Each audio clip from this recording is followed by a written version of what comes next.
Good morning, YouTubers. Mike Martins here with the Mike Martins channel. Just off this little off ramp here on the side of the main road, with the old abandoned church. If you guys know, there's Rose. There's my Rosebud. We brought the. We just came for a little drive. She wanted to have some breakfast. They have picnic tables here. It's nice and quiet. Look at the view of the mountains up there. I'm just surrounded by wholesome, well, the mountains everywhere.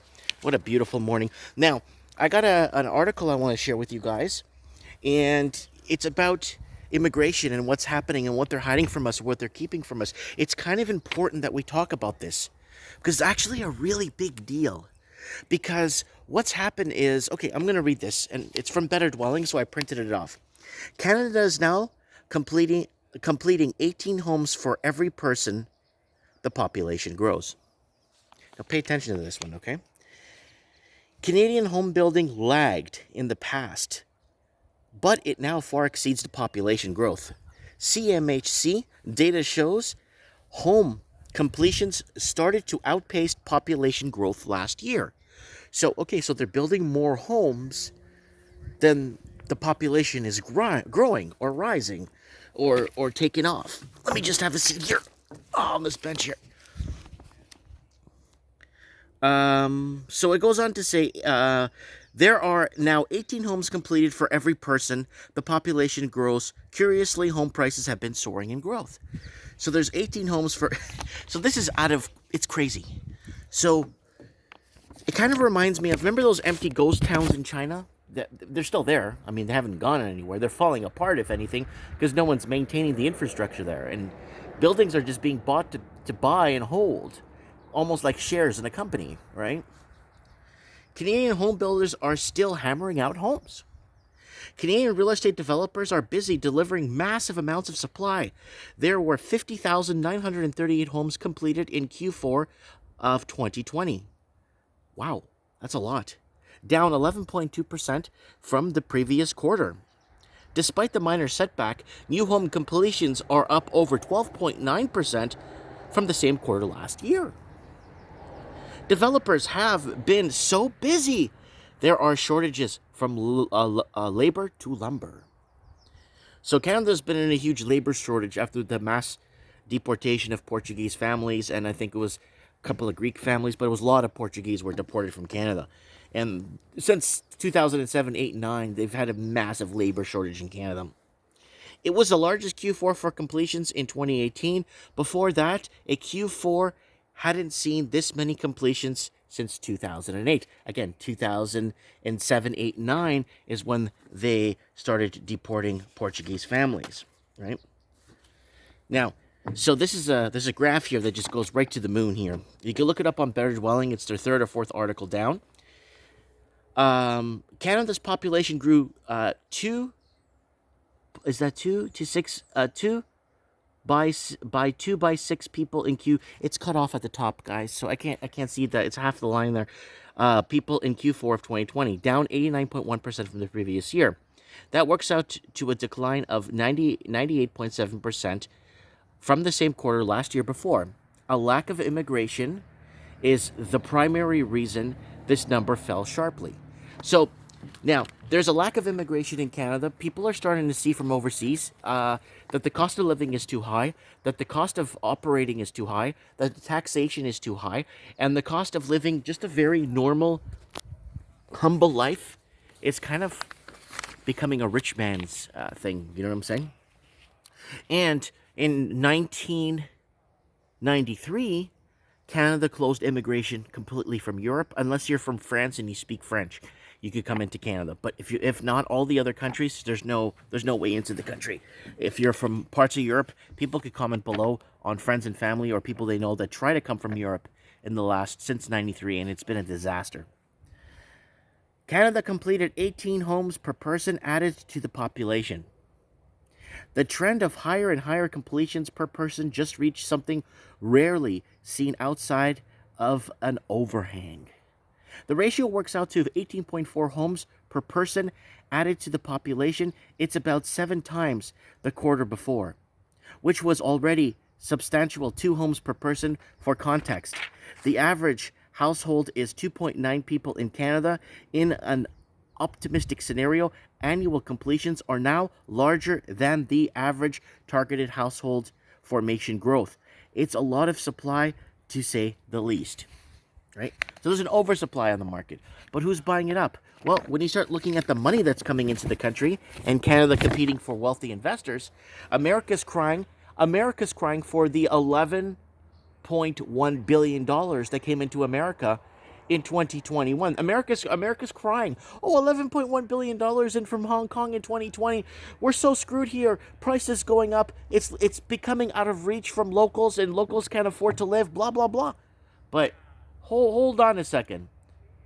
Canada got 41 billion in 2020 with a population of 35. So it's going into real estate for sure. So here it is. Canadian new home completions per person. There's a lot of things. So it's about at the 18 mark here.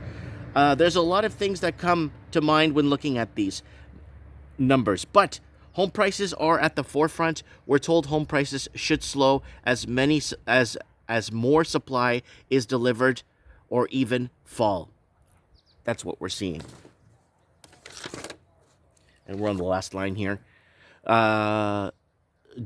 Due with supply, it also makes a lot of sense now that the government said homes are affordable for foreign incomes, but not great for Canadians. That's true. That's something we cover. Investors are likely waiting on significant inventory to sell when borders reopen. Now, here's the thing. Americans won't be coming up here to buy up our property. That's for sure. Now, borders to reopen, I don't know why they're saying that, because during the entire lockdown in 2020 and this, whatever is happening, you could come in and out of China to Canada. It doesn't matter. I could fly into Shanghai, but I can't fly into Houston during 2020. I could fly anywhere I want in China if I'm going to China, right? So Canada's been competing for wealthy investors. We know this on this channel. Now, Amerifornia is coming. Now, Amerifornia is going to be a massive rude awakening for a lot of middle-class Americans. They have no idea what's going to happen to them. They have no idea what is coming. It's been coming from us. It's been coming for us here in Canada since 2010. It started in 2010.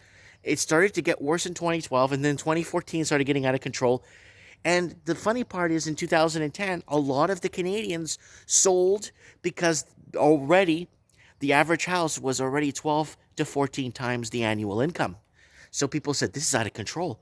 There's going to be a correction. And guess what? There was never a correction. I saw a correction coming. I was wrong. I saw another correction coming. I was wrong. Then you start looking into the fine-tooth comb things of things, or the finer print. You start to realize that it's all about wealthy investors. It's all about bringing money into the country, right? So Canada right now, they don't have the population of Canada. I think it's written here, only grew by 2,100. Did I miss a page here? Hold on, guys. I think I missed a page. Okay, lots of comments in here. Here, let's read some of these comments, guys. They're actually not that bad. Here. We got some comments here from actual...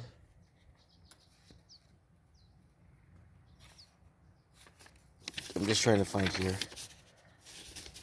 So Canada's population is dwindling. So blah blah. So blah blah says, let's say, the number of new houses completed equals 1. Population growth 0. New houses completed, population growth infinity. Home per new person of 18 in Q4 2020 is expected as the border has been shut for immigration. Many parts of Toronto, this is from Ashley from a day ago, many parts of Toronto and Vancouver might just become ghost cities. So we've been saying that's going to happen years ago, and that's what's happening across Amerifornia, and that's why America is going to be dealing with this problem. What happened, it's similar to what happened in China. Good thing about China, it was not totally reliant on real estate as is Canada. That's a good comment right there. Builders keep building because prices were going up, and people kept buying because prices only go up. Eventually, Chinese government had to step in to deleverage as this was becoming an economic disaster. I hope Canada has a plan to deleverage, aka soft landing, as Canada neither has another sector nor another scale to absorb the slack. That's a very good comment there written by Ashley. Then we have Dale saying, I calculated approximately 108,000 completions in Canada in the final 2 quarters in 2020 based on the data blog. It appears that more than 200,000 housing units, mostly condos in the downtown urban areas, were added to the housing stock in 2020 with virtually no increase in demand. No reason not to assume that continuing trends will see another 200,000 housing units added to the housing stock this year, with no further increases in demand as lockdowns at the airports will continue to and intensify. So people need to kind of realize that the lockdowns in Canada are they're not as transparent as other countries, but we are open to investors here. Again, look up the article. It's there. $41 billion brought into Canada for 41 billion brought into Canada from Hong Kongers. 41 billion in 2020 only. And the amount of money that was laundered that day, that year in 2020, they're estimating roughly 57 billion in 2020 was laundered via Canadian either real estate or whatnot. That's the numbers that was given to me. About 49 to 55 billion laundered into Canada. So there you go. Everyone said, well, okay, money laundering is a normal thing. It happens in a lot of countries. Yeah, but when your local middle class or middle class population gets completely bought out, this isn't normal. Comment below if you think it's normal. Comment below. Canada's population is dwindling. Canada's population grew by a mere 2,100 last year. Why? Well, I think the reason why is because the southern borders are closed to the United States to prevent more and more Canadians from fleeing across the border into the United States. Heck, they could sell that house right there, $1.6 million. And they could go to Alabama and buy something for $225, probably 12 times the size of land. Comment below, guys. My rosebud's waiting on me. We're going to be going by. We're going to be headed out. She just finished her breakfast. I hope you guys are doing well. God bless. And look forward to seeing you guys in the next video. Thanks for jumping on the live stream the other day, guys. I appreciate it.